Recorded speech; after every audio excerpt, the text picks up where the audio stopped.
Greetings. Hello, everybody. Hello, hello, hello. If you have, I just covered my camera with my finger. wait. Too much sound. Greetings. My name is Onyesanwu. If you are watching this stream, you are watching Weekly Pan-African News Live. This is APIP New Mexico's weekly web show where we put a revolutionary Pan-African perspective into the world using our unique voices. We do this every single Thursday. It used to be 11 a.m. Mountain Time. It is now 12 p.m. Mountain Time, lunchtime for me, so that I don't have to work or anything. So it's a little bit easier. But yeah, the show is now going to be starting an hour later every single Thursday. So thank y'all for joining us at this new time. And remember this new time going forward. We hope that everybody is having a restful week here in the Snakes. I know like a lot of people are stressed out by how this election is unfolding. And while I do not relate to those feelings of stress, I empathize with y'all because I understand, especially how we're told change happens in the United States, that watching this particular process unfold in this way is like probably really traumatizing. So thank y'all so much for tuning in. Wow, we have like quite a few people watching. Thanks, y'all. If you can hear me speaking, please share the stream, or rather the stream. Help us get more eyes on this show. Help us put revolutionary African voices in front of more people. If you can't, if I'm just like talking and there's no sound, I guess you can't hear me. But if you have any issues hearing or seeing me, drop them in the chat where you're watching, and I will attempt to resolve. We thank you for your patience as we become more and more skilled with these like new technology platforms. We started this show because we had initially done like a lot of in-person events here in Tiwa territory in Albuquerque. Every single month we were doing political education events, and then this raggedy pandemic hit, and we were like, damn, like it's not safe to gather people, but we still want to talk to our folks. So how can we still reach them? And the show is one of the ideas we came up with. So again, if you are watching and you can hear me, help us out. Show some solidarity by sharing the stream. Share it on your profiles. Retweet it if you're watching on Twitter. Post the YouTube link if you're watching on YouTube. Share the Facebook post if you're watching on Facebook. We appreciate y'all for tuning in. So, as I mentioned earlier, my name is Onyesanwu. I'm a member of the All African People's Revolutionary Party, specifically of the New Mexico chapter, and also of the All African Women's Revolutionary Union, which is the women's wing of the party of the AAPRP. We are a revolutionary, Pan-African socialist, mass political party based in Africa, founded in Africa by Kwame Nkrumah, the first democratically elected president of the first country to gain independence, which is Ghana, or the first African country to gain independence, which is Ghana. And our political objective is Pan-Africanism, which we define as one unified socialist Africa. So everything we do in the world, including this show, including all the work that New Mexico chapter does, is to achieve that objective. Because when Africa is unified, socialist, and free, African people everywhere will be free. Our liberation is tied to Africa, not the United Snakes. And on that note, today on the show, every single show we do a political education topic. We go deep diving from a revolutionary African perspective on a different topic.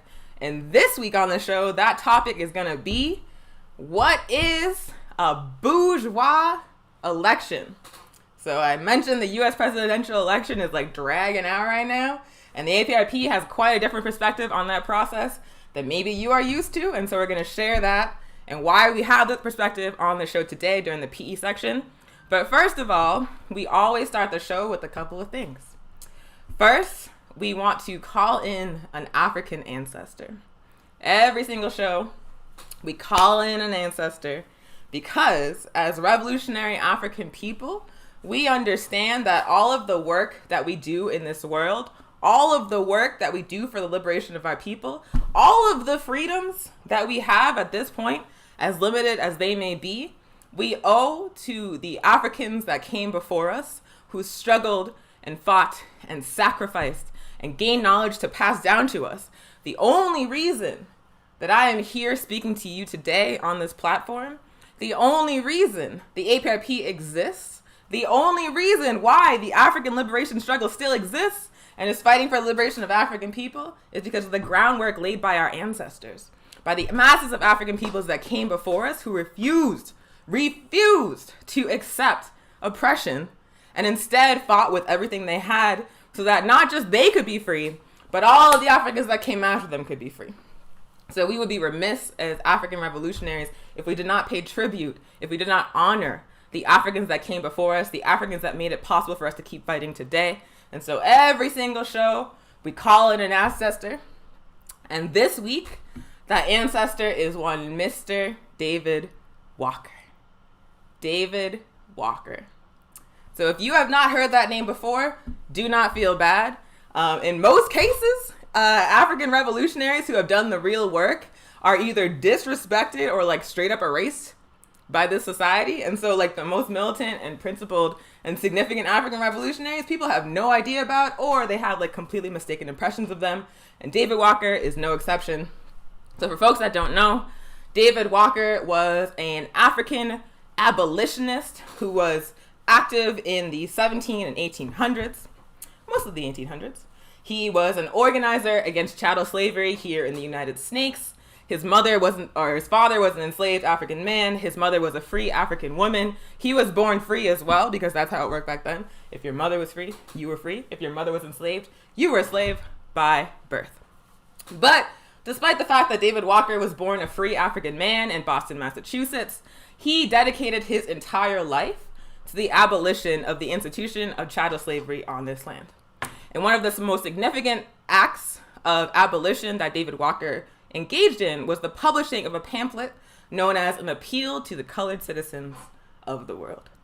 And the reason why the appeal to the citizens of the colored citizens of the world was such a significant act was because that pamphlet, that document, called for all people of African descent, not just in the United States, but in Africa and throughout the world, to unify on the basis of being Africans and take up arms and use any means necessary to overthrow the system of exploitation that saw African people enslaved in the Western Hemisphere and that saw Africa colonized by European powers. David Walker was not like, man, we got to appeal to Congress to end slavery. David Walker was like, Africans, if these Europeans are not going to give us our freedom, we have a responsibility as African people to organize to resist and destroy their system and fight for our freedom, take our freedom. The appeal to the colored citizens of the world was not a reformist document. It was a revolutionary document back then in the 1700s and in the 1800s. It was a document that said that African people have no obligation to respect a society or any system that depends on our oppression to function. We have no obligation to work within the framework of such a society or such a structure. In fact, we have the right to be free and to win that freedom in any way required. So he was not like, man, we need some petitions. We need some policy change. We need the lesser evil in office. We need African faces in high places. He was like, nah, if this system is built on our enslavement, then this system must be torn down. And so the appeal to the colored citizens of the world is an extremely important document in the history of the African liberation struggle, not just the United States, but throughout the world, because it's one of the first documents produced in the modern age where an African person was like, we have the right to resist militantly if required, if this system will not do the right thing. And it's really, really important in this particular context that we find ourselves in, where we are seeing two racist, sexually harassing European men with genocidal imperialist aspirations engaged in a battle for who is going to control the empire, and African people are being told that we must choose one. And David Walker would have been like, the hell we will, because David Walker, I guarantee you, would have looked at Donald Trump and would have looked at Joe Biden. It would have been like, which one of these motherfuckers is going to do a damn thing for African people? Neither one. And we as African people have a responsibility to fight for our liberation. We don't have a responsibility to maintain the stability of the empire oppressing us. No, we have the responsibility to put our liberation first. So we're calling in David Walker, famous abolitionist, again, writer of An Appeal to the Colored Citizens of the World, a man who was saying liberation by any means necessary hundreds of years before Malcolm X. as an old sentiment within the African liberation struggle. So thank you, ancestor David Walker, for putting that out into the world, for being uncompromising when it came to the liberation of African people. And I'm going to take his spirit and that spirit of being uncompromising about resisting and fighting oppression and ending oppression into the show today. So as I mentioned, the topic that we are going to be diving into for political education this day is the U.S. presidential election, and specifically the question of what is a bourgeois democracy, or what is a bourgeois election within a bourgeois democracy. So first and foremost, I want to define bourgeois. It's a French word. Maybe you heard it before, maybe you haven't. But what bourgeois means is essentially the ruling class. And what the ruling class means is the people who control the entire system of capitalism. I do not mean the US president. I mean people like Jeff Bezos, people like Bill Gates, people like George Soros, people who are billionaires who control massive corporations who in turn control the functioning of the system of capitalism and the functioning of state governments within the system of capitalism. You may have been taught that the US is a democracy in which the masses of people decide how the government is going to function. That is incorrect. You have been lied to. What the US actually is an oligarchy in which rich people, the ruling class, the bourgeois, control every single facet of this society.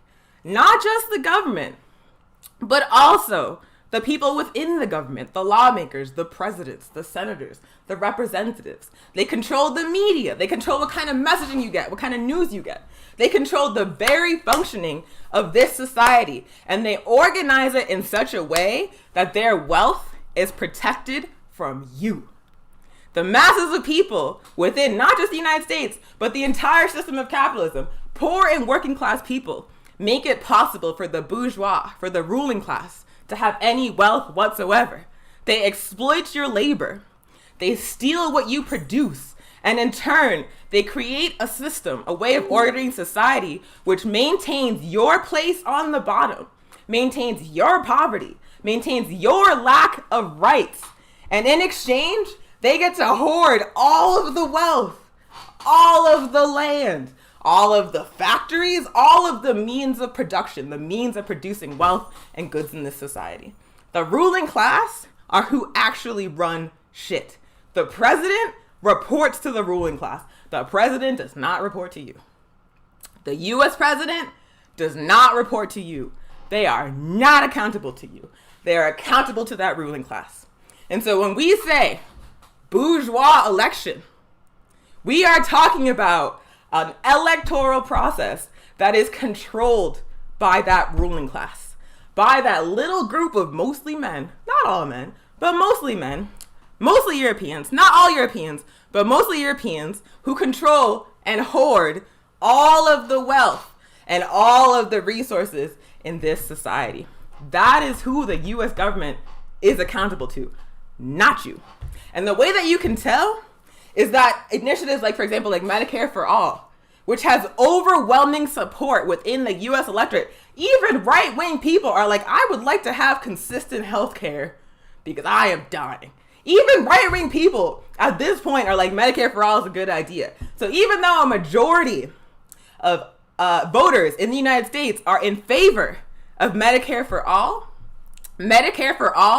is off the table because the ruling class is like, no, thank you.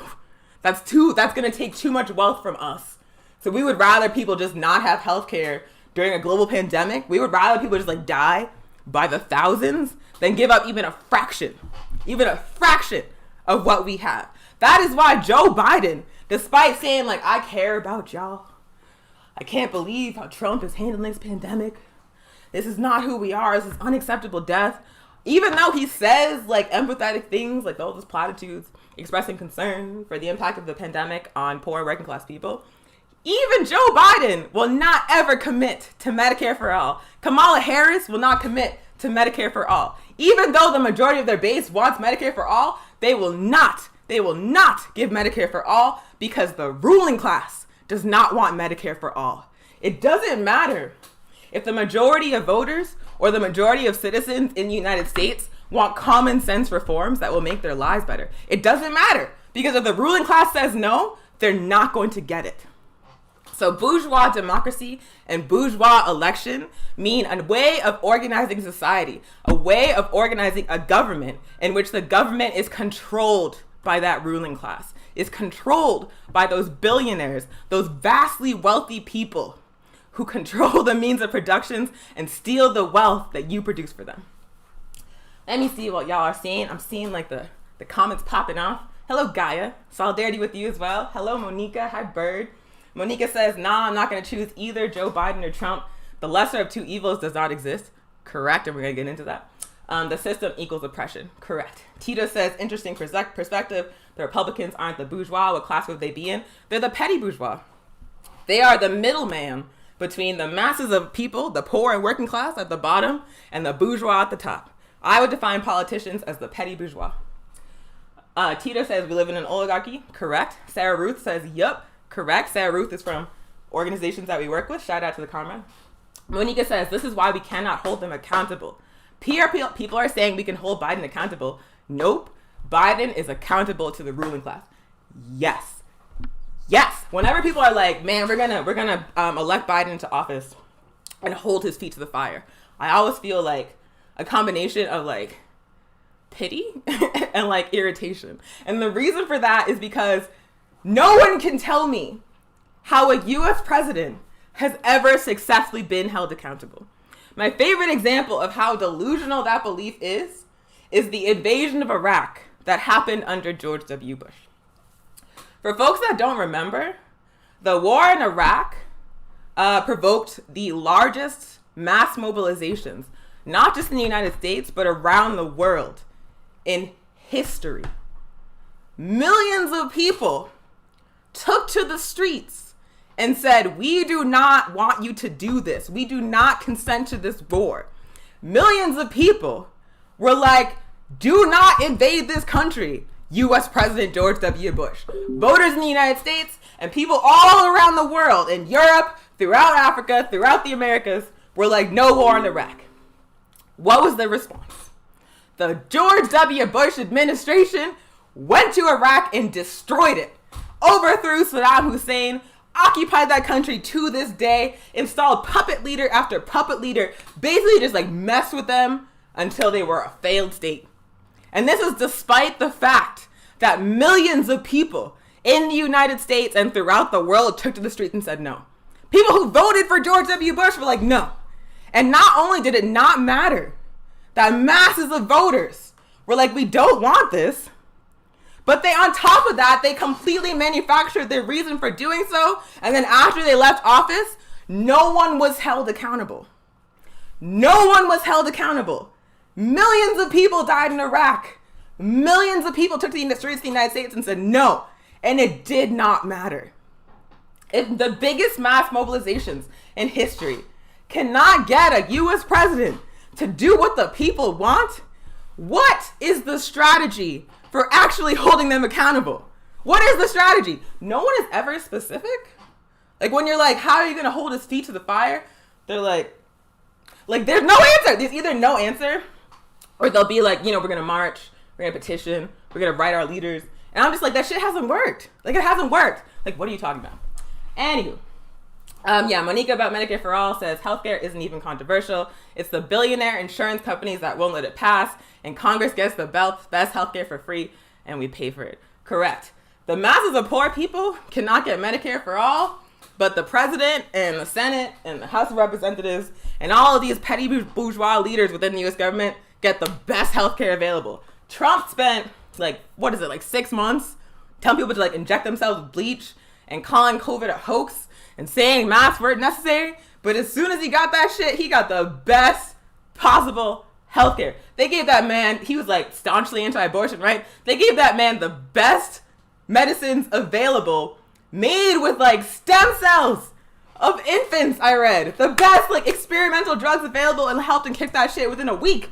When he got that shit, I was like, this man's gonna die because he eats McDonald's for like every meal. He's in very terrible shape, very clearly. He is elderly. And I was like, man, like, I don't know how it's gonna go for him. What I underestimated is the level of healthcare that people within the U.S. government who make it a practice to deny us healthcare get access to. They'll say no Medicare for all for you. You better figure out how to get access to basic healthcare during a global pandemic on your own. But when it comes to their lives, to their own health, they get the best available shit that we can't even get access to for free. So yeah, that is a bourgeois democracy. It is a system of or a way of organizing a state in which the ruling class, the bourgeois, control the state, and everybody else gets an illusion of choice. The only options that we even have access to in terms of like who we vote for in these elections for the president is who the ruling class approves. That's it. That's why third parties like the Green Party or the Libertarian Party or PSL's candidate or the Peace and Freedom Party candidate, they will never have a chance within this current system, within this current electoral system. They will never have a chance because the ruling class is like, we don't want these people even within like a hair's breadth of the office. We will not accept those people, so we will do everything we can to marginalize those parties, and we will give you these two options of Republican and Democrat, and that is all you get. And neither of those two options is open to Medicare for all. Neither of those two options is open to doing the basic things required to make life livable in the United States. All they do is fight amongst themselves about minor differences while millions or thousands of people suffer, not just in the United States, but all around the world. It is an illusion of choice to keep people engaged in a system that is controlled entirely by the ruling class. You are not actually voting for the president. You are just legitimizing the rule of the bourgeois when you participate in these sham elections. That's it. That's it. What are y'all saying? Samia's saying boycott. I agree. I hope you're saying boycott elections. I don't want to put words in your mouth, but if that's what you're saying, I agree. Arthur's saying y'all don't get nearly enough views. I agree. Share the stream. Help us out. We're trying to build up our audience. We're trying to get more eyes on this analysis. It's extremely important this time that someone is not willing to compromise with the system. There are African revolutionaries putting in precisely the kind of work we are, and we have no funding. We have no grants. We're not a nonprofit. We're doing this on our own. And we are some like the only voices presenting this kind of analysis. So if you want to help us build our audience, we deeply appreciate you. Share the stream, share the posts, tell your friends to tune in, share the flyers, help us get more eyes on what we're saying.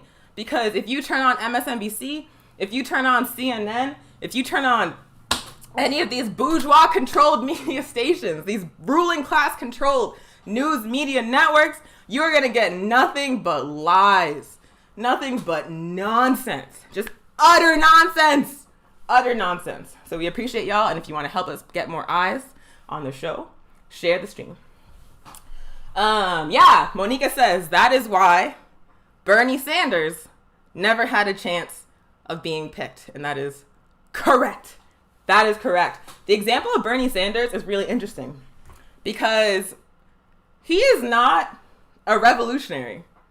That man is a committed capitalist and imperialist. Although he picks up on the demands of the masses of poor and working class people. The people say we want healthcare, and so Bernie Sanders picks up that demand. And people like mistakenly attribute, that he as the initiator of that demand. But what all that Bernie Sanders does is like look at what the movement is saying and make it palatable from a populist platform. So Bernie Sanders will look at what the people want and be like, yes, we should have Medicare for all. Yes, we should have a Green New Deal to actually do something about climate change. He'll take what the masses are pushing for, what they need, and he'll integrate them into a platform which is still completely fits within the capitalist system, which still completely fits within the structure of imperialism. When it comes to, overthrowing governments in other countries, when it comes to messing with Venezuela, when it comes to overthrowing Evo Morales in Bolivia, when it comes to sanctioning Iran or North Korea, when it comes to blockading Cuba, Bernie Sanders is like, let's go. Let's do it. I have no issues. When it comes to the basic functioning of the empire, Bernie Sanders is completely in line. When it comes to maintaining capitalism as the system within this state, Bernie Sanders is completely in line. All that Bernie Sanders was really trying to do was make it so capitalism could survive a little bit longer. Because what Bernie Sanders correctly recognized is that the masses of people are gonna keep radicalizing, are gonna keep moving left as their conditions get worse. And so what Bernie Sanders was offering with his platform that included Medicare for all, that included the capitalist Green New Deal, that included these common sense reforms that people were asking for, that people were demanding, was just buying capitalism more time by making things a little bit easier for people solely within the United States. He was trying to help the ruling class because he was like, these people are going to chop your heads off. And they're going to see how much you have and how little they have and be like, this is some bullshit. We're starting a revolution. And so all Bernie Sanders was doing was trying to save capitalism. And the ruling class was like, no, thank you. No. Like, we don't want to give up any of our wealth to make Medicare for all possible. We absolutely don't want a Green New Deal because we want to keep exploiting the earth until there's nothing left for people to use to survive and the sun is going to burn us all to death. All he was trying to do was buy capitalism time, and the ruling class said, no, we are not going to give even an inch. And they collaborated to make sure that dude would never even come within a foot of the White House. Like, it is so funny to me that no one really remembers how it is that we became stuck with Joe Biden as the Democratic president or the Democratic nominee for the president. That was like not a natural process. Like, I don't know if anyone recalls the night of the Iowa caucus when all of the machines went down and the vote count stopped. Bernie was winning, and then all of a sudden Iowa went dark for like hours, and then they came back up, and all of a sudden Joe Biden was winning. I don't know if people remember that. I remember that. I was watching that shit dying, because that's the kind of thing that like the United States does in other countries' elections, and they were doing it within the United States in the Democratic primary. I don't know if anyone recalls when virtually everybody else in the Democratic primary dropped out within days of each other and endorsed Joe Biden. I don't know if y'all remember that. And Pete Buttigieg, however the fuck you say his name, I say Buttigieg because it's just funny to me. But Pete Buttigieg was winning at the time that he dropped out. He was like doing really well. And clearly a phone call happened. I think it was like Barack Obama that called Pete Buttigieg and was like, y'all need to get the fuck out of the way because we need to make sure that we beat Bernie. And the man dropped out when he was winning. That's when Elizabeth Warren dropped out. That's when like they all at the same, Amy, the racist lady from Minnesota, all at the same time, these people dropped out and endorsed Biden. So it's just Biden and fucking Bernie. All at the same time. And y'all telling me that was like just by accident? Come on now. Bernie Sanders got hosed. He got hosed systematically. There are many revolutionaries that argue that the entire purpose of Biden being in the primary was to defeat Bernie Sanders a second time, was to make sure that Bernie Sanders could never make it to the presidency. I think that's actually true. I think that's why Biden joined. Because I don't think that Biden was running a campaign to win. At all. The man has not been campaigning. The man has been saying like racist shit. Just like on a consistent basis, just saying like tone deaf racist things. Constantly. There's a mass mobilization of people taking to the streets demanding the defunding of the police. And Biden was like, no. And also, y'all are anarchists, need to go to jail. And also, the police need hundreds of millions of more dollars. Like, he wasn't even trying. He picked a cop as his fucking vice president. Like, I don't think that Joe Biden was trying to win. I think Joe Biden was trying to take out Bernie Sanders. And once Bernie Sanders was out, he was like, all right. I think that was why he was there. I agree with these revolutionaries and their analysis. What do y'all think? Bernie's saying, yes. Tito says, I supported Bernie, but he's a reformer. Yeah. Like, Bernie is just, he was like giving the bare minimum, right? He's like, people should have healthcare during a global pandemic. We should actually do something about climate change within the framework of capitalism. That's all he was doing. None of that shit's unreasonable. But the ruling class was like, no, thank you. Take this man out. And that's what the DNC did. Comrade Oliver says, this revolutionary analysis on elections is good medicine for the mind right now. With all these middle and upper class liberals who never lift a finger to serve the people, vote shaming people and limiting our imaginations on what's possible. Yes, I completely agree. That's part of the reason why I opened the show with David Walker.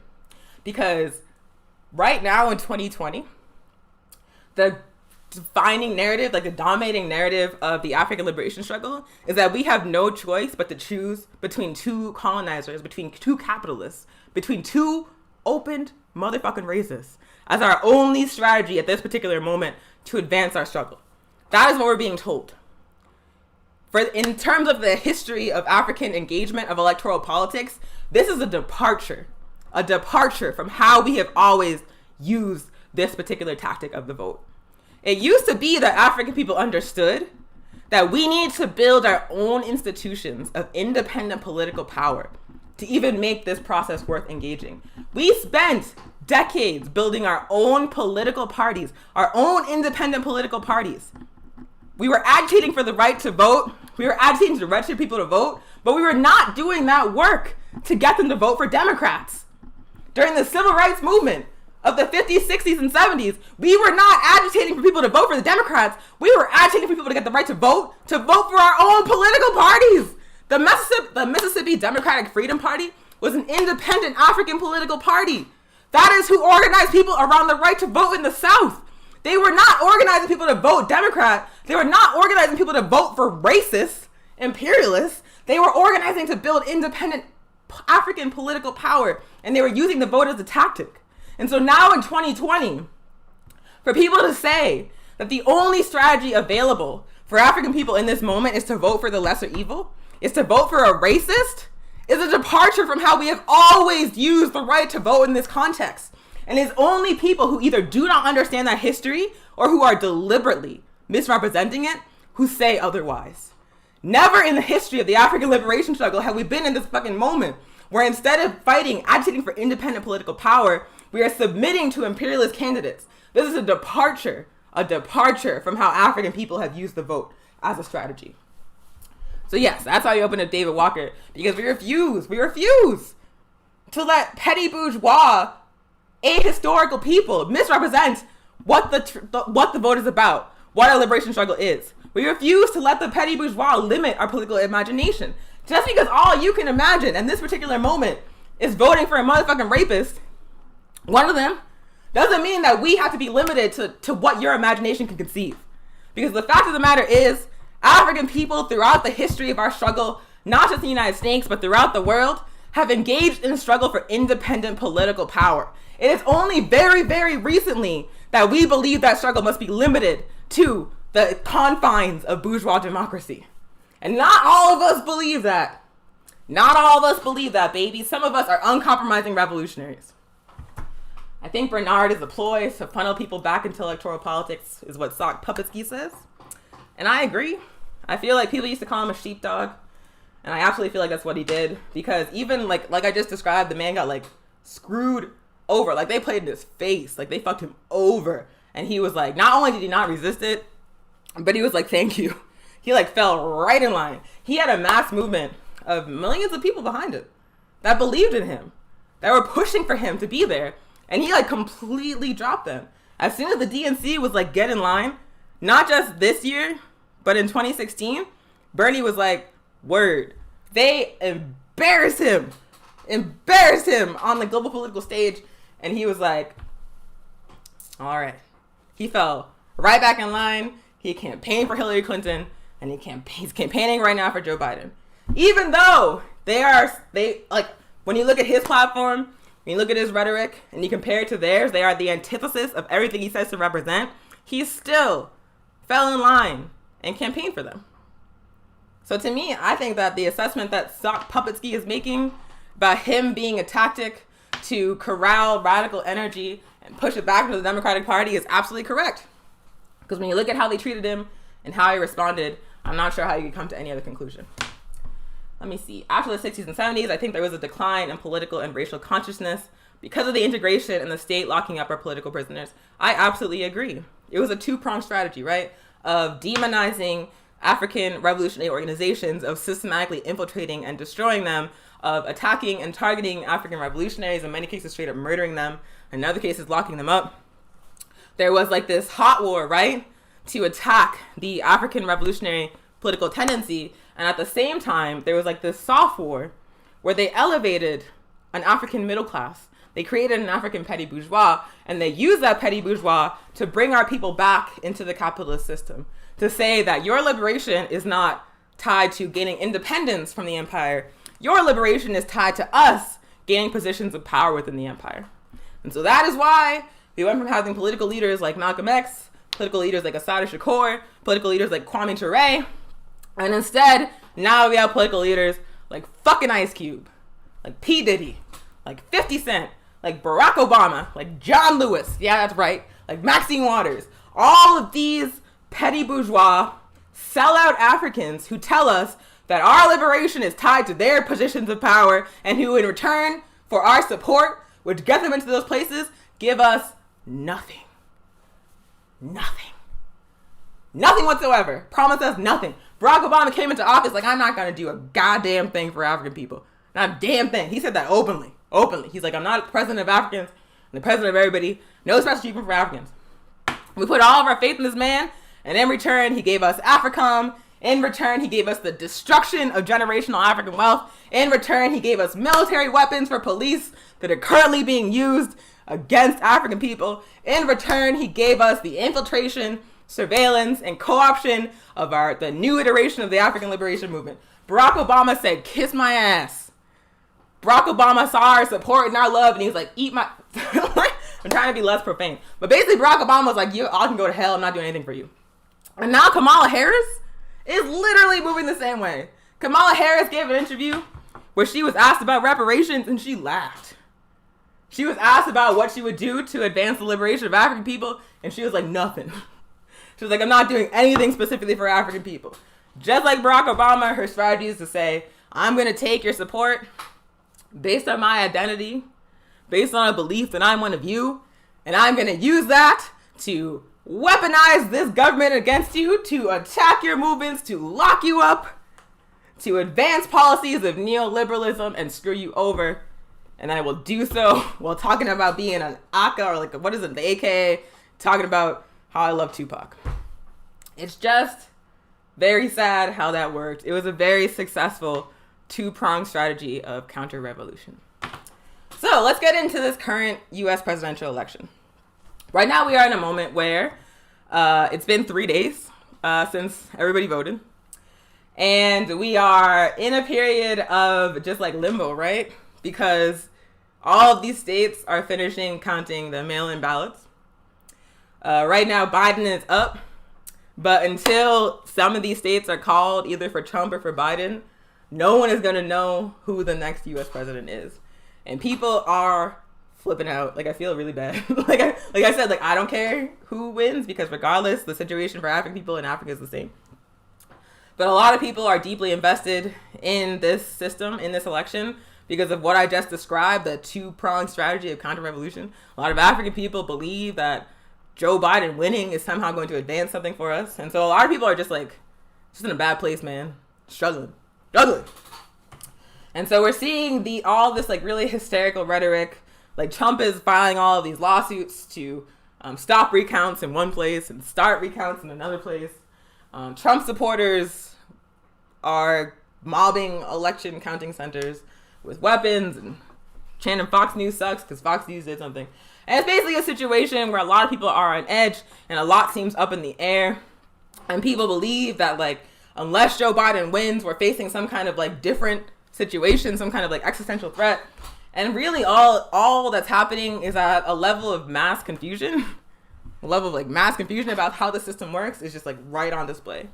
And 24-hour news networks like MSNBC, like CNN, like Fox News are escalating that hysteria, are escalating that confusion by, again, overemphasizing minimal aesthetic differences between the Democratic and Republican parties, treating Trump as an existential threat, and treating Biden as some kind of reprieve from fascism.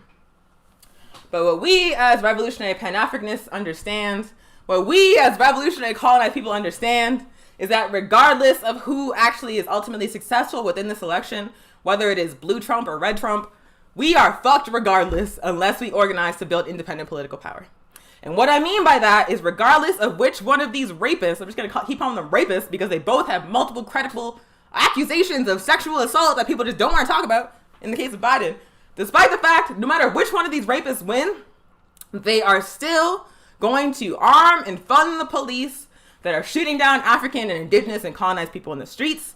They are still going to engage in acts of imperialism in Africa, in Central and South America, in the Caribbean, in the Middle East, in Asia. They are still going to deny us access to basic healthcare during a global pandemic. People keep saying Biden it would handle the pandemic better, but Biden is against universal healthcare. So regardless of anything Biden does, you are still, as a poor person, most likely not going to have access to the healthcare you need if you get this disease. They are still both going to be servants of the ruling class. They are still both going to orient any policy change they make towards making sure that ruling class's power is maintained. The entire concept of a lesser evil within a U.S. presidential election is absolute nonsense. But when it comes to the violence that is required for the U.S. empire to continue functioning, when it comes to the everyday massive violence required for the U.S. to exist, when it comes to the exploitation of African and indigenous people, when it comes to the invasion and theft of land in Africa, when it comes to the theft of land of indigenous people, when it comes to fracking, when it comes to police terrorism, when it comes to healthcare and housing, these men are aligned.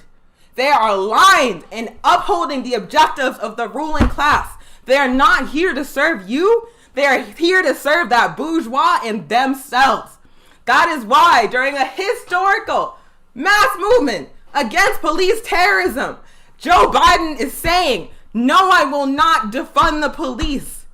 Joe Biden is saying we should give them $300 million more motherfucking dollars for the discredited tactic of so-called community policing. All community policing means is more police in your hood. All community policing means is more police terrorizing African indigenous people. The movement has already exposed this. People have spent time and work explaining why community policing is not the move. Why more police in our neighborhoods is not the move. This work was done like 5 years ago. And they don't care. They're still saying more money for police. Biden has not committed to ending the 1033 program that arms police with military weapons. They are not listening to the people in the street because they understand that their job is not to stop African people from being murdered by police. It's not to stop indigenous and colonized people from being murdered by police. Their job is to protect the wealth and property of the ruling class from you, from poor people. They're not here to serve you. They're here to protect the wealth of the ruling class. That's it. That's why Biden, despite the fact that there are millions of people saying defund the police, is like, nah. That's why Biden wants to give them more money. Whew. Okay. I'm getting too worked up, so let me read the comments. Let me see. Stop Puppet Ski says, oh my God, the scandal. I don't know what you're talking about. I should have read that earlier. Arthur Purtis says, we'll definitely share. The legacy of Kwame Ture must live on. Thank you so much, comrade. Thank you for sharing. Thank you for everybody that tunes in and shares the show. We really appreciate y'all. Tito says, after the 60s and 70s, I think there was, oh, you already said that, yes. There was a decline in political and racial consciousness because of integration and the state locking up our political prisoners. Correct. Darren Max says, tuning in from NYC. I love this platform, speaking the truth. Thank you. We appreciate you for tuning in on YouTube. Ramiro says, from Anticonquista, check out Anticonquista. They are a great Latin American-based anti-imperialist media collective, which puts out incredible content, political education content in various formats that everybody should know about. Check out Anticonquista. Hi, Comrade Ramiro. Lay Jamber says, shared. Shout out to Black Hammer. Build Hammer City. Yes, comrades. We appreciate y'all.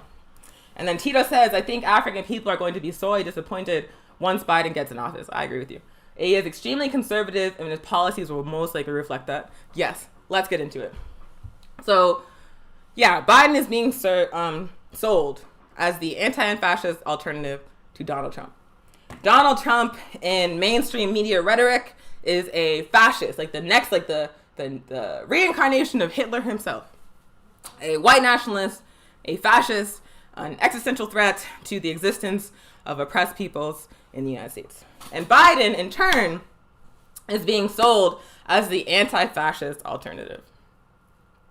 The people with the most sense, who still believe Biden is a lesser evil, acknowledge him as a neoliberal.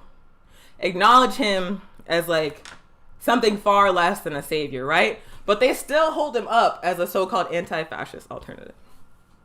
Trump is an existential threat. Biden is somehow the only way we avert that threat, right? The problem with that analysis, first of all, is that fascism cannot function without neoliberalism. Fascism could not exist without neoliberals. And what I mean by that is that people like Joe Biden, people like Hillary Clinton, people like George W. Bush and Barack Obama created the conditions that made the rise of Donald Trump possible.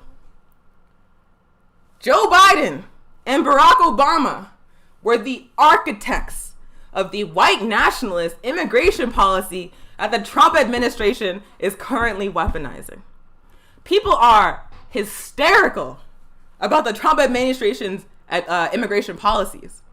But to this day, Trump has deported fewer people than the administration of Barack Obama and Joe Biden.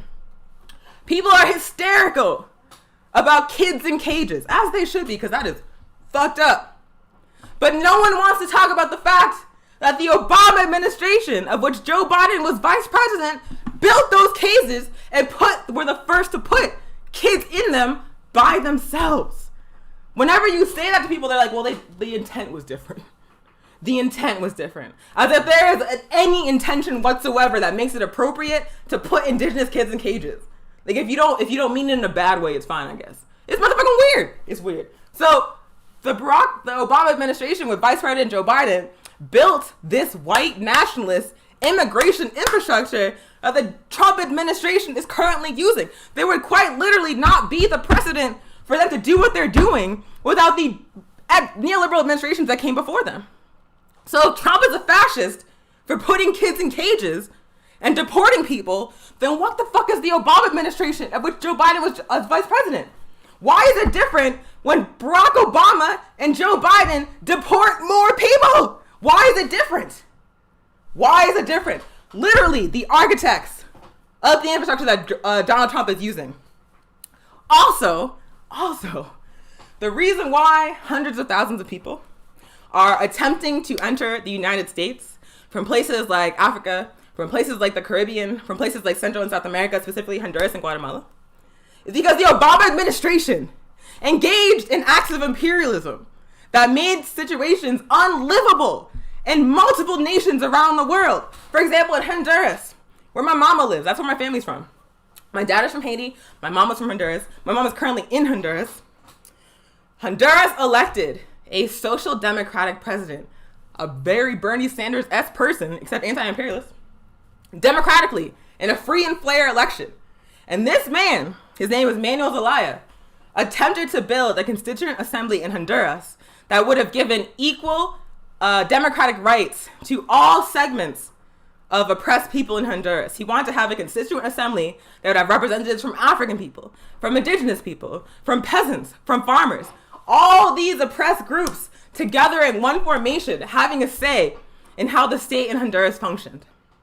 When the United States government saw that, and also when Zelaya talked about nationalizing Honduran resources, the United States government decided to overthrow that democratically elected social democratic president. They denied responsibility, even though Hillary Clinton admitted in her book, right? She admitted they had a hand in it. And when Zelaya was overthrown, when he was flown out of the country, he was taken to a U.S. military base. But the United States was like, we had nothing to do with it. We don't know why that happened. So they took him out of power, right? And in his place, they put a dictator. His name is J.O.H., Joe. That dictator is still in power. And that dictator is currently funded by the U.S. government. There are secret police and military currently massacring environmental activists, Africans, and indigenous people in Honduras, creating conditions that are unlivable in Honduras. That man, once again, is being funded and backed by the United States. The massive people of Honduras do not want him in power, and he is only still clinging to power because of the United States. And so now Honduras is basically like a failed state. It's extremely hard to live on a day-to-day basis in Honduras for African, indigenous, and oppressed people. And so for that reason, they are fleeing their homes by the thousands for the United States. When I say the Obama administration created the conditions for mass migration around the world, that is the kind of shit I'm talking about. So all those people that the Obama administration put in cages, and now the Trump administration put in cages, were fleeing there in the first place because what the Obama administration did while Joe Biden was vice president. But you are telling me that despite the fact that they created the conditions for people to flee their homes, despite the fact whether they built the cages that those children were placed into, despite that fact that they have still to this day deported more people than Trump is a fascist and this is the best alternative? They made the problem and they're gonna stop it? Like, y'all are tripping. I'm sorry, that's fucking ridiculous. So beyond that, so that's Obama administration, imperialist policy, foreign policy, alongside immigration policy that created the conditions that people are flipping out over right now. When Obama did it, no one had anything to say except for undocumented people. Like, undocumented people were the canaries in the coal mine when it came to fucking Obama. They tried to tell us. And I remember he would give speeches and an immigrant, undocumented person, would interrupt it, right? Would protest. And the entire left, the entire social justice movement would like scold them. When Obama was in office, I remember that happening time after time after time. An undocumented person or an activist would be like, yo, pay attention to what he's doing. This is the deporter in chief. He is terrorizing people. He is deporting all these people. He's putting kids in cages. And the entire left in the United States was like, man, that's kind of rude. Like, they weren't trying to deal with it. And now Trump does the same thing. Made possible by Barack Obama, and that's fascism? All of a sudden, that's fascism? Like, y'all are out of your minds. You're out of your minds. I refuse to treat Trump like an existential threat when people will not even deal with the reality of how he got there in the first place. Barack Obama's administration, of which Joe Biden was vice president, is directly responsible for the transfer of millions of dollars in military weapons to the police. The same weapons and the same police that are currently maiming people permanently, like shooting people in the eye, tear gassing them over and over and over again until they have miscarriages. Just like straight up brutalizing people who are just saying that we don't want police to shoot people down the streets anymore. The same weapons those cops are using right now were given to them by the Barack Obama administration. And no one has shit to say. But when that same shit happens in Trump, it's fascism. But when it happens under Obama, you just ignore it? Like, get out of my face. The selling of Joe Biden as an anti-fascist alternative requires completely ignoring the entirety of his fucking political career. Not just his time as vice president, but also his time in the Senate. When he was in the Senate, he collaborated with open white supremacists. People like Strom Thurmond, who was like straight up in the KKK, to fight school desegregation. To make, civil asset forfeiture a thing. Civil asset forfeiture is the practice of police straight up stealing from people. like seizing their houses, seizing their cars, seizing like basic shit they need to live, and then using that money, the money from that stealing, to continue to terrorize people. Joe Biden, alongside Strom Thurmond, is the architect of civil asset forfeiture as a national practice. Joe Biden, most people are already aware at this point of Joe Biden's role in creating the conditions of mass incarceration, of his contributions to the omnibus crime bill, in which he called African youth predators and said they need to be brought to heel, and created mandatory minimums and all these things that exacerbated the crisis of incarceration in African communities. Everybody already knows about that. Folks are pretty familiar with when he worked with the white supremacists to organize against school desegregation. He has this well-documented history of creating systemic policies that would intentionally target African people specifically, indigenous people specifically, in racist as fuck ways, violent as hell ways. And yet people are saying this man is an anti-fascist. What does it mean when you target people on the basis of their national identity, on the basis of their class, and brutalize them and lock that up? What is that? It's not fascism? Trump is just using what was built for him. Joe Biden fucking built it. And so Trump is fascist for using it? And Biden is anti-fascist for building it? Explain it to me. I don't understand y'all. What do you think? Let me see. Monica says, oh yeah, Sarah Ruth says, so appreciate this newscast. This is exactly the conversation we need to be having for actual freedom and liberation. Correct. We cannot allow our political imagination to be defined by the limitations of bourgeois democracy. We must understand that the continued existence of the human race and life on Earth is incompatible with the continued existence of bourgeois democracy under capitalism. We have to realize that all of this shit, like this election, these presidential nominees, this whole system just exists to uphold capitalism, and capitalism is going to kill us all off. So we cannot make our primary strategy fighting to stabilize capitalism. We have to destroy capitalism or it's going to destroy us. So no, our political imagination cannot be limited to the presidential election. We have to be honest about what this actually is. We have to be honest about who these people actually are. And we must broaden our vision of what liberation looks like. I did this. I like doing this. Lay Jammer says the leadership of this government will only give us crumbs. We got to unite for our real needs and we can have it all. I agree.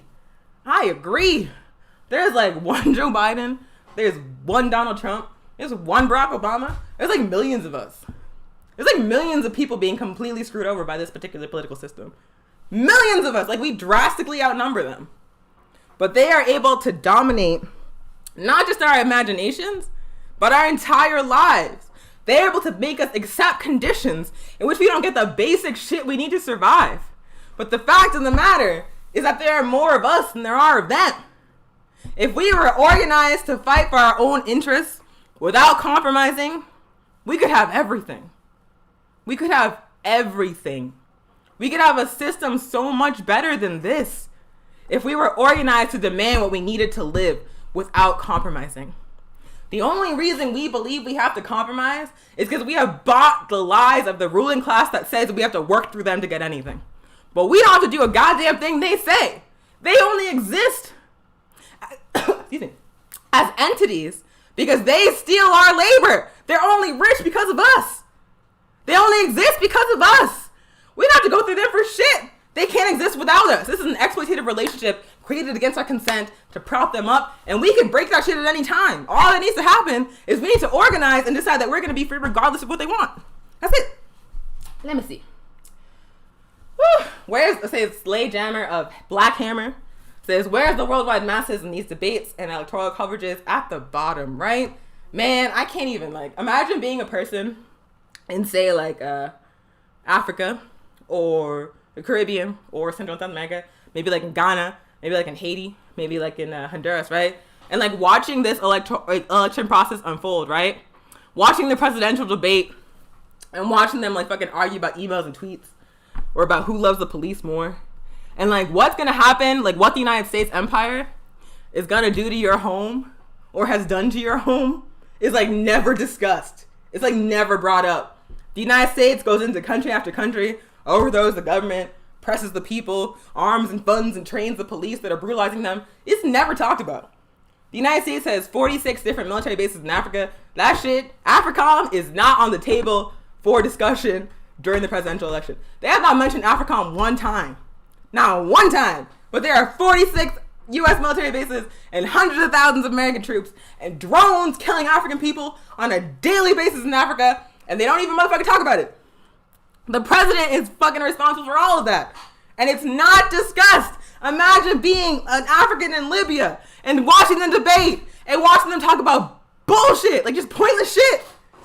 You're not even on the table, even though regardless of which one of these people win, your life is going to be bad. Like, that's wild. That's wild. Like, everybody around the world is forced to observe this spectacle because it's going to impact their lives. Because regardless of who's in power, the U.S. empire is going to be an empire. So everybody has to fucking look at that shit. But they're not even, like, mentioned. It's like that shit's not even happening. And then the people in the United States who are supposed to choose between one of these motherfucking racists don't talk about it either. Don't even know about it. Don't even know about it. Do not know about it. It's really like, it's a lot. It's rough. Monica says exactly. Arthur Porter said, should white communists and allies focus on organizing and educating other poor folks in poor white communities, a la intercommunalism, as white people need the most work in the U.S.? Yes. The one thing the APRP always says to European people, aka white people, is that you must organize in your communities to turn your people against capitalism, against imperialism, against settler colonialism on this land. Because European people, as a whole, are extremely reactionary, are very, very invested in the U.S. empire as an entity. Because for a long time, they materially benefited from the way that things are organized here. While African and indigenous and Chicano people and Asian people and all sorts of groups were forced to be exploited in order for this empire to exist. For a long time, European people got a cut of that exploitation. They got to be on top of the rest of us. And for that reason, they are very, very deeply aligned ideologically with the U.S. empire. And that is a problem. That is a problem for the purposes of European communists. There's like a really, like a lot of European leftists don't want to deal with their own people. Like they'll get like a little bit of knowledge and they'll just be like, man, gross. Like they'll see how like their relatives are and be like, damn, I don't want to deal with that. But the problem with approaching it that way is that someone has to deal with those people. Someone has to talk to your like raggedy ass relatives. Someone has to deal with your Trump supporting cousins and little brothers and shit, right? Like, that's your work, man. Like, you can't just be like, I got a little bit of knowledge, like, fuck my mama. I got a little bit of knowledge, so I'm not gonna deal with my drunk uncle. Like, no. They don't just go away because you don't want to deal with them. We're gonna have to deal with their shit if you don't do something about it. And so you can either talk to and organize your racist ass pro-empire family members, your racist ass pro-empire neighbors and co-workers, or you can wait until they radicalize all the way to the right. You can force us to deal with them. And let me tell you something. If your raggedy ass uncle, dad, brother, sister, mother joins the Klan or the Proud Boys or any other motherfucking white supremacist organization and comes to me, comes to one of my comrades, we're not going to be talking. We are not going to be trying to engage them in discussion. We are going to be taking them out by any means necessary so that they do not ruin our objectives of liberation in this particular context. We can do it like the easy way for them, where they can be saved, where they can be won to the revolution, because you engage in deep political work to win them away from the empire, to unindoctrinate them from American nationalism, or we can deal with them, the hard way. Let me see. So yeah, Arthur, I agree. European communists and leftists have a responsibility to focus on organizing in European communities to turn their reactionary ass people against this empire. I agree. People are ignoring, so this is Monica talking about Biden. People are ignoring his 47-year career trajectory embedded in racism. Why the hell is he an alternative? No one can convince me of that. You are acting in a rational way. Monica, I have seen people straight up argue that Joe Biden's political history is irrelevant. And I actually don't even, that blows my mind. Because even if you were to say, that time he organized with, a fucking Klan member to stop school bus segregation is irrelevant because it was so long ago. You can still look at the entirety of the 8 years of the Obama administration, which just happened, and see that this man is not on our side. See it very clearly. People keep saying that Joe Biden's going to be easier to organize under. Meanwhile, during the Obama administration, we saw Occupy, and then the Movement for Black Lives, and then No DAPL be systematically destroyed and attacked by the Obama administration. People are saying Joe Biden is easier to organize under, but I was in Black Lives Matter, and I saw people going to jail, people being spied on, people catching federal charges. I saw how that administration works systematically to co-opt and misdirect the radical demands of the movement. I saw how they use this two-pronged strategy of manipulation and outright attack to dismantle Black Lives Matter. I saw that shit. I lived through that shit. And so when people say Joe Biden is going to be easy to organize under, I'm like, the only way you could possibly say that is if you ignore what happened to movements under Barack Obama when he was vice president. That's the only way that you could say that. Indigenous people at Standing Rock, during the No DAPL movement, all they were saying was that if you build a pipeline through this river, you are destroying a water supply that people need to live. They were saying no living being can live without water. We have to protect the water. And in response, the Obama administration, under Vice President Joe Biden, sent in federal troops, sent in mercenaries, sent in contractors, were tear gassing people, spying on people, blowing people's arms off for trying to protect water. That happened under Barack Obama when Vice President Joe Biden was vice president. That was less than 10 years ago, y'all. What the hell are you talking about? That is going to be easier to organize under. You must be lying to yourself, or you just were not paying attention. Because that's also the problem, right? When a Democrat is in power, There's a whole bunch of people that completely disengage from the political process. Like the same people that are saying vote or die, vote because your ancestors died and right to vote. All people are saying that voting is like the most important form of political participation right now, completely go to sleep when a Democrat is in office, like completely. Like there was like a massive anti-war movement under George W. Bush that completely died under Barack Obama. Barack Obama engaged in some of the most effective strategies of U.S. imperialism, overthrew governments from Libya to Haiti to Honduras in plain sight. And not only did the anti-war movement not do anything, but the social justice movement had not a word to say. Not a word to say. The Democrats in power completely disarm significant portions of the left because the Democrats have successfully convinced people in the social justice movement that they are on our side. Meanwhile, they are much, much, much more effective than the Republican Party at destroying our movements, precisely because we believe they're on our side. They say the right shit. They say Black Lives Matter. They say this is stolen land. At the same time, they're elevating sellout leaders and they are attacking social justice movements. Let me see what y'all are saying. Monica says, I like the way you framed it. That's an exploitative relationship. There is no consent. Correct. I have never heard it framed that way before. I still wonder why people believe we can thrive in this system. I wonder that too. And it's really because, like I said at the beginning of the show, the ruling class, the bourgeois, control not just the government, not just like the state institutions, but also like the media, like the shit that we watch and read. All of these like local news media networks, all of these like 24-hour news networks, all these like newspapers, and media platforms are controlled by the bourgeois. Like Jeff Bezos, who owns Amazon, straight up owns the Washington Post. I don't know if people remember that. Jeff Bezos owns the Washington Post. These media platforms, Rupert Murdoch that owns Fox News is a billionaire, is a bourgeois. People think that we are getting objective analysis on the news, but in reality, we are getting a specific political perspective that is the dominant perspective of the ruling class. And so for that reason, I believe that that is why people think participating in elections and going for the lesser evil, time after time, is the only option we have available.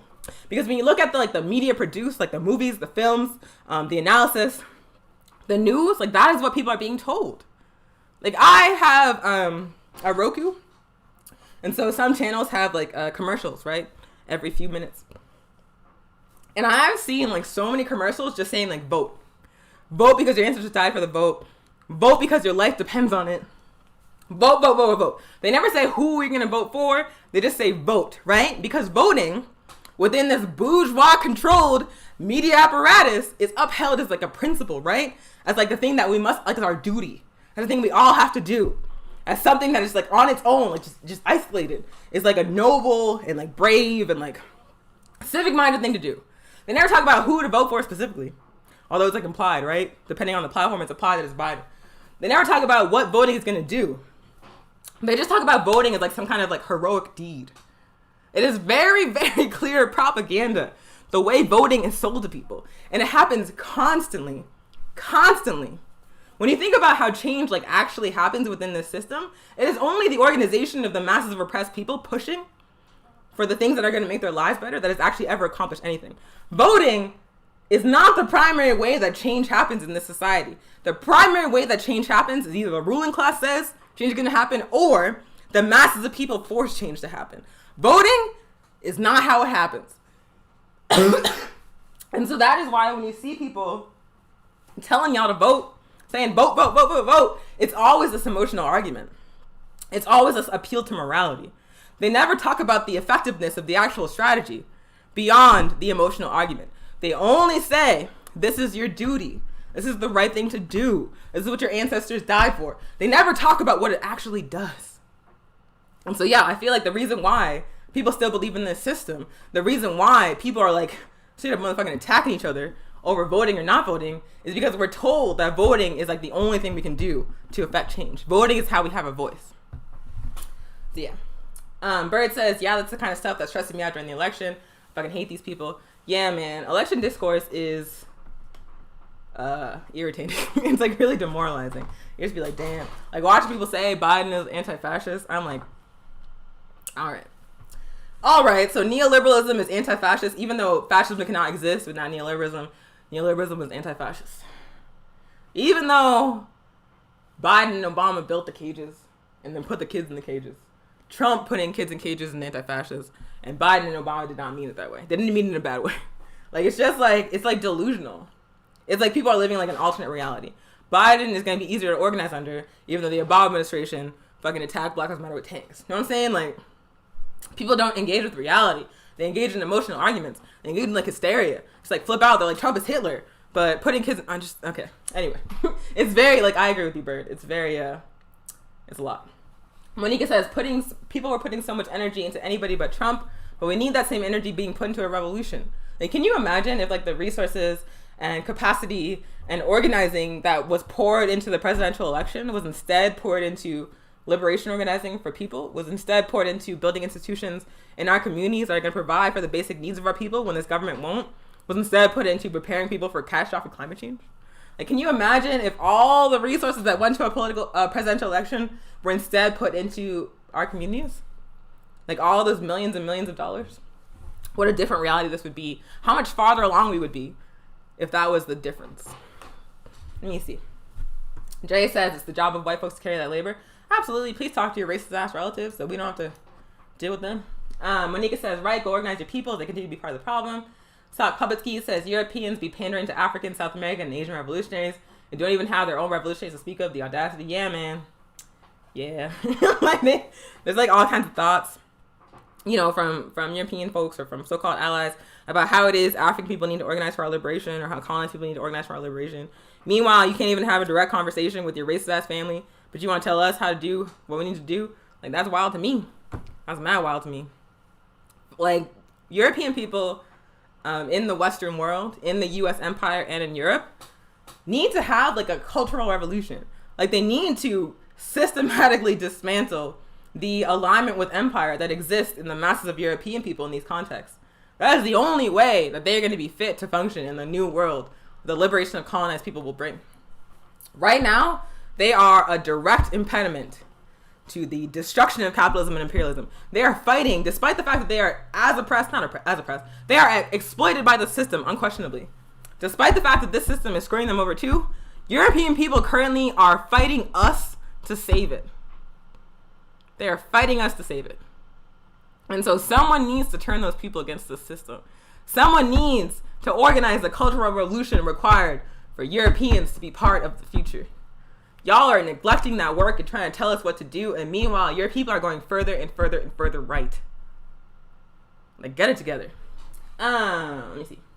Darren says, what are some works to understand how the black petty bourgeois operate? I know about Black Awakening in capitalist America and the black bourgeois. How do we neutralize them? There's a very good question. Kwame Ture once said that the class struggle within the African community, had to be the most ruthless class struggle that has ever existed. Because the African petty bourgeois have been selling us out while telling us they're on our side continuously for decades. They have completely dismantled the revolutionary African liberation movement and instead replaced it with this reformist, assimilationist, aspirationist sellout shit. The Black Congressional Caucus is a very clear example of what I'm talking about. When the U.S. empire sought to expand the U.S. military presence in Africa, when the U.S. empire overthrew the democratic elected government of Haiti, when the U.S. empire invaded Libya and murdered Gaddafi and destroyed the last liberated zone in Africa, the Congressional Black Caucus was there every step of the way to say, we consent to what you're doing. They have not only sold out African people in the United States, they have sold out the entirety of the African world. That is the African petty bourgeois in the United States. And so we must absolutely understand who those people are, and we must be uncompromising in dealing with them. They are leaning on the fact that they look like us.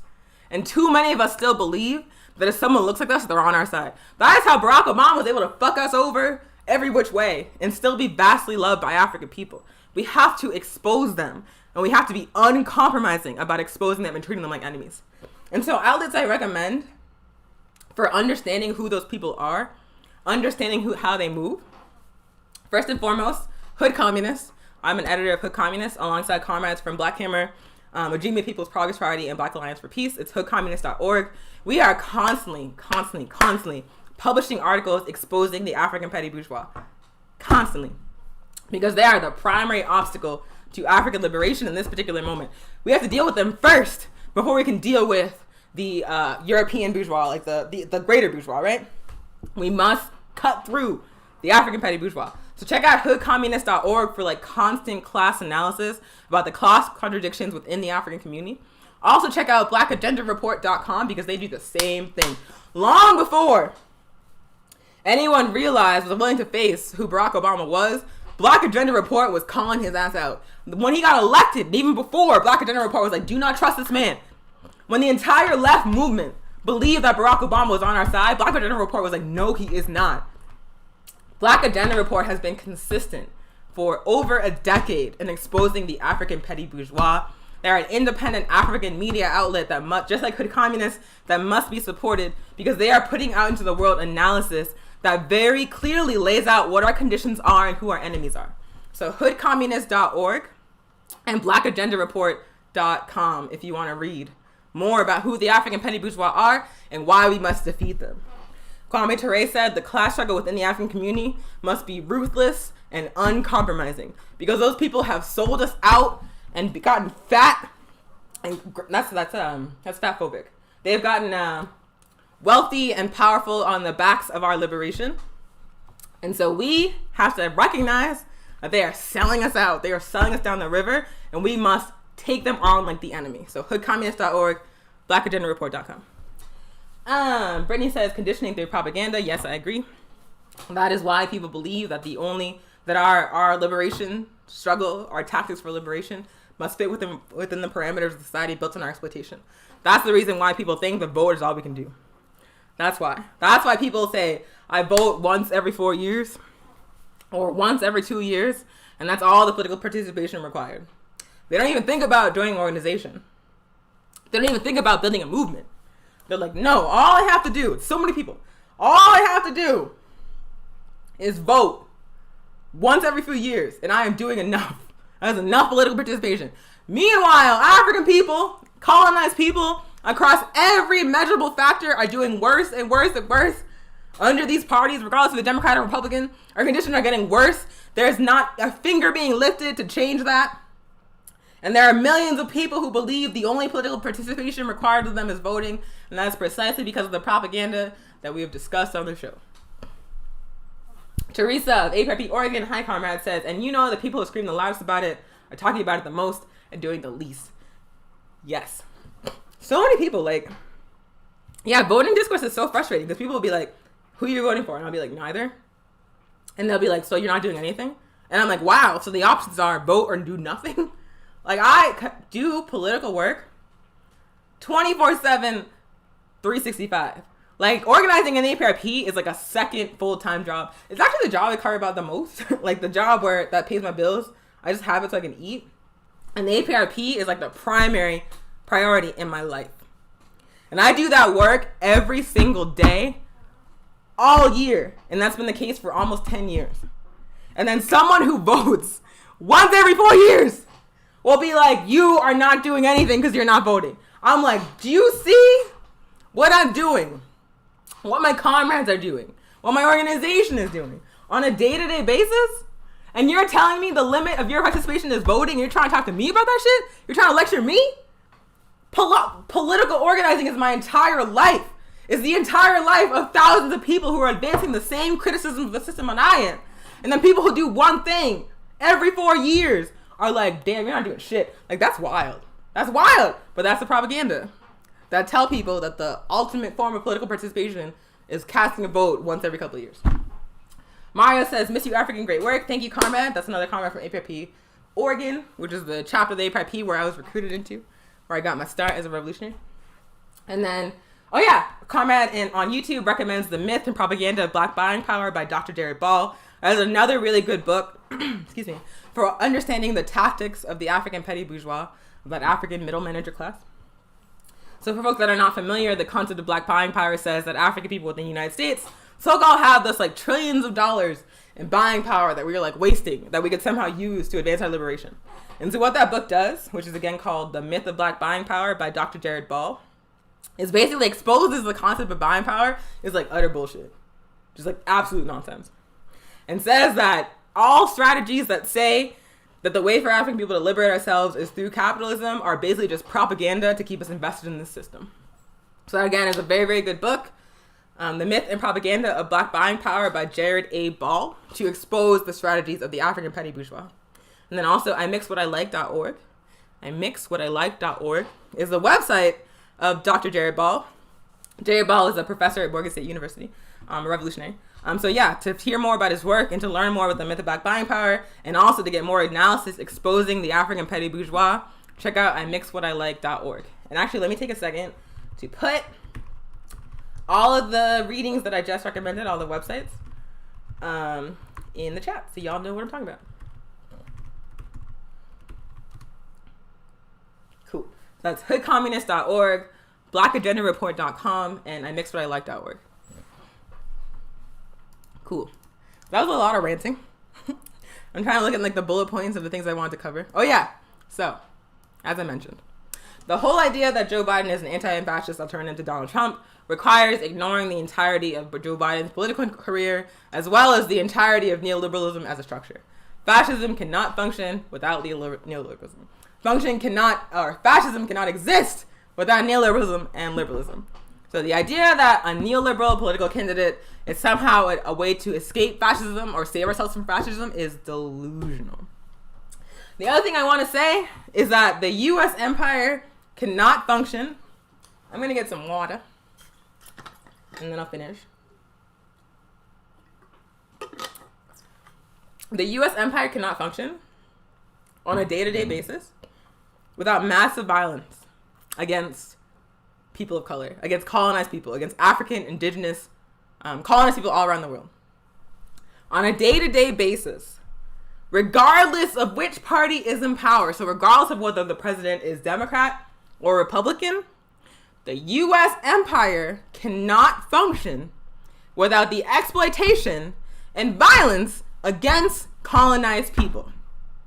AFRICOM, the U.S. military occupation of Africa that is responsible for spreading violence and terror across the continent, became a continent-wide project under Democratic President Barack Obama.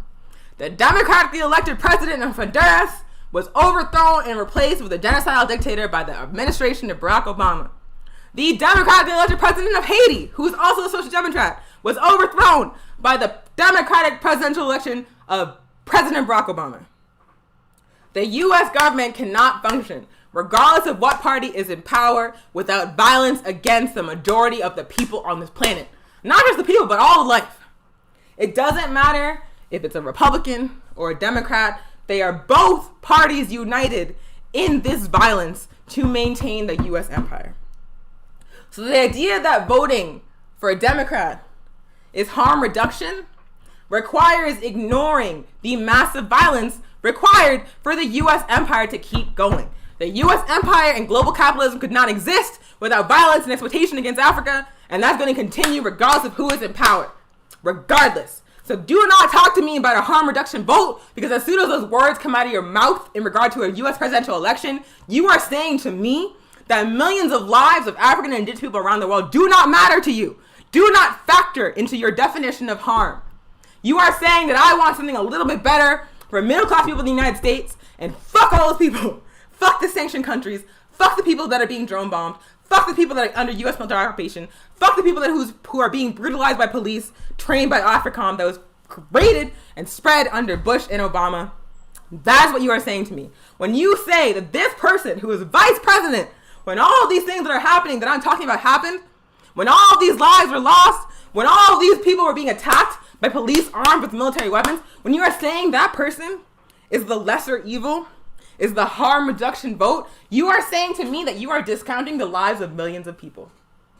The U.S. empire cannot function on a day-to-day basis without massive violence against colonized and oppressed peoples within its borders and around the world, and that is the case regardless of who is in office. You may be able to accept a situation where a handful of people or a small number of people have slightly better lives in exchange for suffering and blood for everybody else, I am not.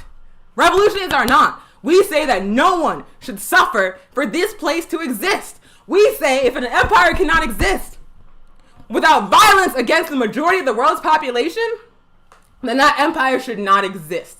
And we're going to fight to destroy it and put something better in its place. You might want to stabilize it. You might want to save it. You might want to protect the privileges you have. But I am not willing to sacrifice the lives of millions of people, the future of the African continent, so you can have a slightly better life. Fuck that. Because even when the harm reduction vote is the winner of the election, even in the United States, millions of people are left behind, and y'all just accept that. You have shit to say. You got shit to say. Like, the feet to the fire thing is, like, not only absurd because you can't hold a motherfucking president accountable within a fucking bourgeois democracy. It's not only absurd for that reason, but it's also absurd because people don't even try. You don't even try.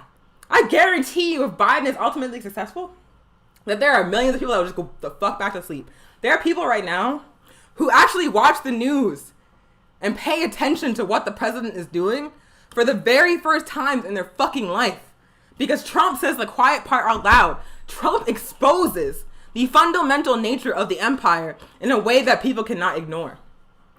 And in response, people are choosing to make Trump an exceptional figure and refusing to deal with the fundamental nature of the United States. It is much easier to say the problem is Trump than it is to look at what made a Trump possible. So do not tell me that you are voting for racist-ass Joe Biden, segregationist-ass Joe Biden, rapist imperialist-ass Joe Biden. Also Joe Biden, who was one of the main cheerleaders for the war in Iraq, the invasion of Iraq under George W. Bush. Do not tell me who's directly responsible for the deaths of millions of people in Iraq. Do not tell me that's a harm reduction vote. That's the go back to sleep vote. That's the I don't want to think about this anymore vote. That's a I want the illusion of stability vote. That is not harm reduction. That is lying to yourself. Teresa says your rants are the best. Thank you. Toby, another comrade from Black Hammer, says, yes, I always say my revolutionary work is the most important work I do. We out here working to change the whole system. My plantation job ain't doing anything like that, and no one's plantation job is doing anything like that either. I agree, man. Man, we're having like it's always a struggle, right? First of all, it's like recruit people into revolutionary organizing because it's like a commitment. It's like a lot. It's like a lot of work. Like I said, it's like another full-time job for me. And I don't get paid, man. None of us are getting paid. And the reason why we do it is because this work is going to liberate us, right? But it's like a hard sell until people get like radicalized far enough to understand, the significance of work like this. It's like a hard sell to get people to do this kind of work. And it's really wild to me because like when it comes to like the 9-to-5 job, when it comes to people's day job, right? Where they're exploited, where they're like disrespected, they show up on time. They do what's asked of them. They're accountable and responsible. But when it comes to like revolutionary work, when it comes to work that's actually going to advance the liberation, it is very, very difficult to get people to commit to that work. It's very difficult. It's difficult to get people to join and like participate, and it's difficult when they do join to get them to like have a level of commitment. And it's like really backwards, right? Because yeah, your slave, your plantation job exploits you, and this work will liberate you. But getting people to to resist the propaganda, to see it a different way, is like a process. And it's just really a testament to how successful ruling class and capitalist propaganda is. Sock puppet ski, blah, blah, blah. Someone should clip so this can be shared in 1 to 2 minute intervals because you be going in. Yeah, that's so the Albuquerque Anti-War Coalition, of which APIP New Mexico is a part, has done like a lot of seminars online like this. And we're actually doing like that same work for those seminars. Like we did a seminar about sanctions. We did a seminar about imperialism and COVID-19. I think we did a seminar about something else, but I can't remember. But we're doing the same thing because we have like these 2-hour, events on video that have all like these gems all up in them. We're like, damn, how can we like pull out the gems so people can be able to watch it in a more accessible way? So yeah, we should do that with the show. It's just a matter of like time and resources. Mario says, this is an ideological anti-imperialist AK-47 blast right here. I needed this. Thank you, comrade. Teresa says, you're welcome. Appreciate y'all comments. So let me just wrap this up, right? Because it's been 90 minutes and I am kind of tired of talking. I'm not gonna lie to y'all. So I have laid out in detail why we believe this bourgeois presidential election is a bunch of bullshit, why these are not real options, why the ruling class controls this entire process. And so I want to close with like what it is that we as people oppressed by the system can do as an alternative to engaging bourgeois democracy. And what we can do as an alternative to engaging bourgeois democracy, to putting our liberation in the hands of bourgeois democracy, is to instead organize to build independent political power for colonized, poor, and working class people, for African people. And the way that we do that is by building or joining revolutionary organizations that are controlled by African or colonized people, and using those organizations as the vehicles to build institutions of community defense in our communities and to build independent political power for our people. Instead of saying that I'm going to nestle next to the Democratic Party as the Democratic Party plays in my face, we are saying build your own damn party. Build your own political organizations that are not controlled by the ruling class, but that are instead controlled by the masses of people that are directly impacted by the system. Build the capacity of the movement to engage the system in a struggle that is uncompromising about our right to liberation, about our right to be free. Like I said, we vastly outnumber the ruling class. Like millions, billions of us to a handful of them. The only reason why they are continuing to dominate our lives, the only reason why they are able to define the limitations of our struggles for liberation is because we allow them to do so through our disorganization. If we become active in revolutionary organizations, if we work to build militant mass people's movements, if we refuse to compromise with this system about our survival, we will be successful. We will build something much better than what exists. But we must get into the fight. Do not vote once every 4 years and say, I'm doing something for my liberation and the liberation of my people. Do not say that to me. You must be active in a revolutionary organization fighting for justice, fighting for the liberation of oppressed people in order to say that you are meaningfully contributing to the movement for people to be free. That's it. All you have to do is, if you're not an organization, if you're hearing me speak right now, join an organization fighting for justice. Join an organization doing mutual aid. Join an organization fighting to build institutions of community defense in your neighborhood, on your block, for your people. Take your destiny into your own hands. Take our collective future into our own hands. Stop leaving it up to the ruling class to define the parameters of our lives. Instead, say, we define what our lives look like. We define what liberation looks like. We define what we need to live, and we will fight for that without compromising. Join an organization fighting for revolution. Build independent political power for Africans and all oppressed and colonized people. That's it.